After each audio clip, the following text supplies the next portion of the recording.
शिवना येथे राष्ट्रीय pulse polio लसीकरण मोहिमेला उत्स्फूर्त प्रतिसाद। लहान बालकांना पोलिओ प्रतिबंधक लसीचे डोस, नागरिकांचा उत्स्फूर्त प्रतिसाद।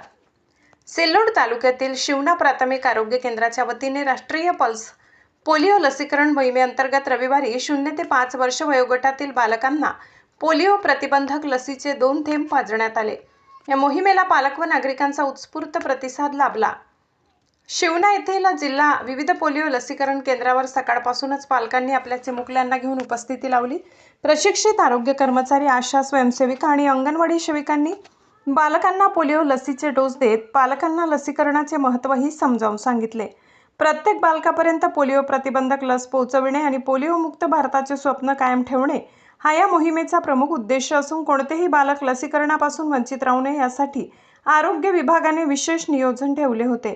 यावेळी जिल्हा परिषद सदस्य निकिताताई काळे, राजू बाबा, पंचायत समिती सदस्य सलीम शेख, सरपंच डॉक्टर सलमान, मुरलीधर काळे, शामराव होळकर, अयूब लाला, प्राथमिक आरोग्य केंद्राचे वैद्यकीय अधिकारी आकाश दौड, अधिकारी शिवाजी सपकाळ, आरोग्य सेविका SK दौड, प्रीतम घाटगे, गट प्रवर्तक वर्षा वाघ, योगिता सुरडकर, आशा सेविका व इतर गावकरी, आरोग्य कर्मचारी, आशा स्वयंसेविका, अंगणवाडी सेविका, ग्रामपंचायत पदाधिकारी आणि नागरिक मोठ्या संख्येने उपस्थित होते।